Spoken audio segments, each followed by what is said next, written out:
Hey guys, this is Rachel, otherwise known as Spunky Misfit Girl, and if you've been watching my new Tuesday Truth video series, you know I've kind of been doing some quick videos about creative motivation.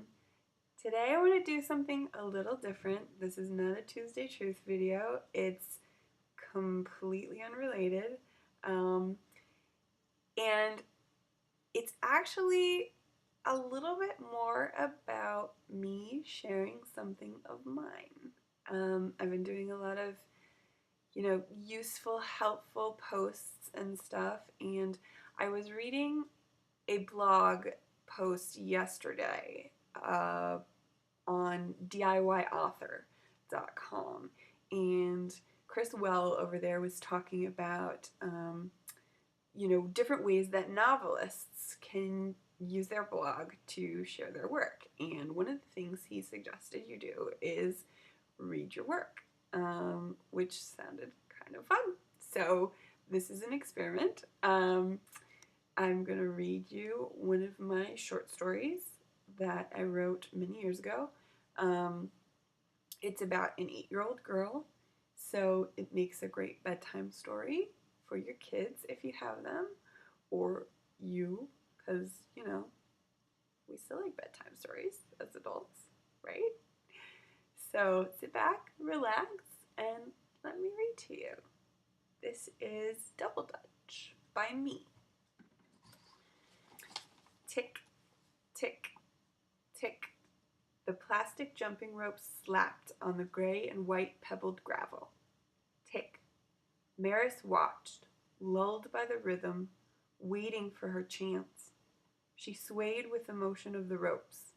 The twirler's hands lazed back and forth, 1, 2, 1, 2, 1, 2, as they chanted.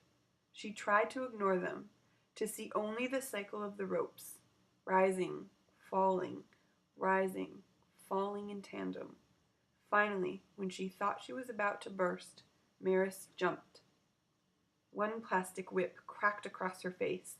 The other collapsed over her shoulder. The meticulous rhythm of the ropes halted. Maris's shoulders slumped. She folded petals of self-defense around her, closing in, shutting up, so as not to hear the words she knew came next. You're such a klutz. If you want to jump, you better learn. You'll have to twirl. The words banished Maris to twirling for the rest of recess. The other girls forgave her the next day, let her try jumping again, with the same results. The ropes crashed down, Maris pulled in, klutz spilled out, and Maris twirled. It happened this way every day. She did not protest her twirling duties, and she did not ask for a second chance. She took the hard plastic in her hand and slipped into the rhythmic back and forth. Today was a day like any other. Maris leapt. Ropes fell. At the end of recess, she gathered up the ropes and brought them inside. But that afternoon in class, something changed. The other jumping girls stared at her. They whispered, passed notes, and stared again. Maris and Heather walked home together. They had been friends since kindergarten. They talked about boys and their stupid sisters and had their own language. They didn't care what the other girls thought. They jumped rope for fun, not popularity. At least, that was what Maris thought. On the way home, she asked Heather what was going on with the jumping girls. Heather wouldn't look at her. You can't jump with us anymore. What? Or twirl or anything. I mean, you can't hang around us at recess. Linda decided after math today. Linda had soft blonde hair that fell in ringlets over her ears. She wore designer jeans. She led the jumping girls, decided who jumped and who twirled, who had to leave. But I'm a good twirler. I could still twirl. Linda says you always want to jump, and you screw it up, so you can't anymore. Maris had not said she wanted to jump. She wondered how they knew. She wanted to feel the rope rhythm just right, from the soles of her feet to the top of her head. She wanted to fly along with the tick, tick, tick of the rope, clearing it, clearing it, clearing it. She wanted to do it the best possible way, but she had not said so. Maris shrugged. Well, that's okay. I don't care about Linda. We'll find some other girls to jump with. Heather scuffled her feet in the dirt as they walked. Linda says I can jump every day. Maris looked at Heather. Her friend did not look back. Okay, Maris said, if that's how it is. And they parted, Heather turning left toward her house and Maris going straight toward hers. That night, Maris thought hard. She thought about the slow tapping rhythm of the plastic rope. She thought about the beat of feet jumping. She thought about her friend Heather. She sat on her bed by herself. She didn't move. Her mother came in. Is everything all right, Maris? Mom's voice coated Maris, starting from the top of her head, covering each piece, neck and shoulders, arms, fingertips down through stomach, thighs, calves, feet and toes, drenching her in comfort. Maris poured out her story to her mom. I have an idea, Mom said when Maris finished. Why don't you invite Carrie over tomorrow after school? Carrie? How's that going to help? Carrie lived 2 doors down. Linda made fun of Carrie's owl glasses and big feet. Wait and see. So Maris asked Carrie to come over. Carrie agreed, and Maris arrived at home with the other girl in tow. Mom met them at the door. She said, wait here. They sat on the steps and watched the ants. Carrie let one crawl on her hand. Mom returned, arms full. She pushed the door open with her butt, and Maris saw what her arms were full of. 2 long, cord-style jump ropes with black plastic handles. Mom, where'd you get those? Oh, I picked them up a while back. Why don't we see if they still work? But we'll need another girl. 2 for twirling and 1 for jumping, Mom. Maris Hanley, you don't mean to say you think your old mom is so worthless she can't jump rope. Mom cocked an eyebrow and put a hand on a hip in mock hurt. Maris stared. You? Mom handed Maris the handles of one end of each rope. She handed Carrie the other 2 handles. Twirl, she ordered, moving off to the side, angling herself on the corner of the rope arc to prepare for the window into the middle. Carrie and Maris twirled for all they were worth. Carrie was good, kept the rhythm steady and the rope straight. And then Mom leapt in. Light, swift, and shivering, she floated above the ropes, hopping back and forth. She turned. She did a double leap. She kicked. She jumped on 1 foot. Linda couldn't do any of that. Mom was out in a flash, the rhythm of the ropes still tapping behind her. Phew, she said. Maris stopped twirling. Her mother was the double Dutch champion of the world, Olympic gold medalist of jump roping, playground popularity queen, and Maris hadn't known. How could it be? Mom laughed at her startled stare. They didn't invent double Dutch this year, Maris. We used to jump when I was a kid. I still remember most of it. Mrs. Hanley, will you teach Maris and I to do that? Carrie asked. Of course. What do you think, Maris? Ready to jump? Mom and Carrie twirled while Maris tried to jump. Mom talked her through it, her soothing voice lulling Maris into the rhythm, into feeling the moment, not waiting for it, but leaping. Maris missed each time. She tried 3, 10, 20 times. She stamped her foot. She went to take the rope handles from Carrie. Mom stopped her. Maris, let me ask you something. Why do you want to jump? Maris thought. She looked at Carrie. She looked at the ropes. She liked the idea of showing the other girls she was the best. She liked the thought of Linda having to take her back. But that wasn't why she wanted to jump. I want to jump because I love jump rope. I want to be good at it. I want to jump. Okay then. What you need is to focus. Focus on the ropes. Forget that other stuff.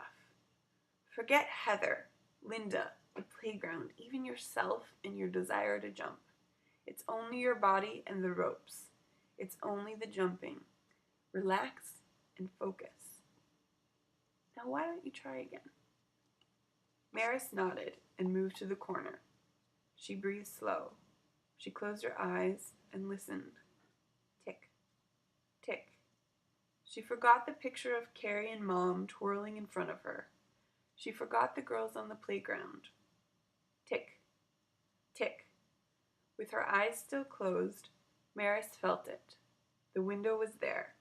She jumped. No whips. She jumped again. Her eyes flew open, and she jumped. She was in the double Dutch window. I did it, she cried, and jumped too soon. The ropes cascaded over her shoulders. Maris laughed. Carrie, Maris, and Mom practiced every day after school. Carrie and Maris learned the tricks Mom knew. They became expert jumpers, leaping and laughing in tandem with the ropes in the small, quiet capsule of the ticking strands. Maris began to dream in earnest of rejoining the jumping girls. She thought about it when she woke up, at dinner time, and especially at recess. She watched Heather jumping, her hair flying as she went. The sound of the ropes rang in Maris's ears. She listened to the chanting and longed to be jumping, but she waited. For what? She didn't know. Then one day, the jumping girls were one girl short. They couldn't play the game they wanted to play. They convened on the blacktop to discuss what to do. Maris sat on the lawn with Carrie.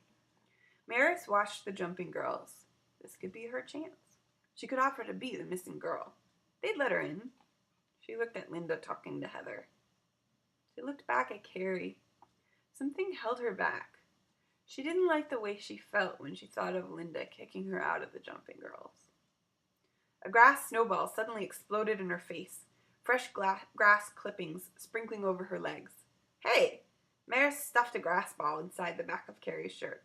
The two tumbled over one another, shrieking and falling, and Maris didn't even hear the whisper of feet shuffling through the grass. Heather walked up with a faint, quivering smile. Hi, Maris. How's it going? She looked at Carrie, but said nothing to her. Fine. Maris brushed some of the grass off herself, smiling at Carrie.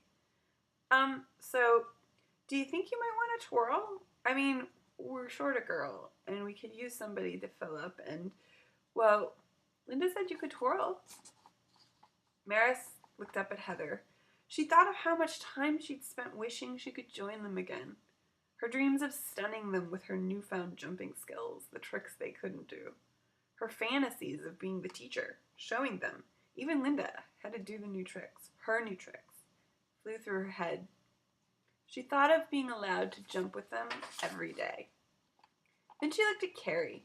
Carrie with her owl glasses and big feet, her silly grin and big dreamy ideas that made Maris laugh and want to fly. They had conquered the world together. They'd learned how to jump. They stood and fell together. She couldn't leave Carrie. She didn't want to. No thanks. Heather stood there, mouth open. Maris, nobody meant to. I mean, there's no hard feelings, you know.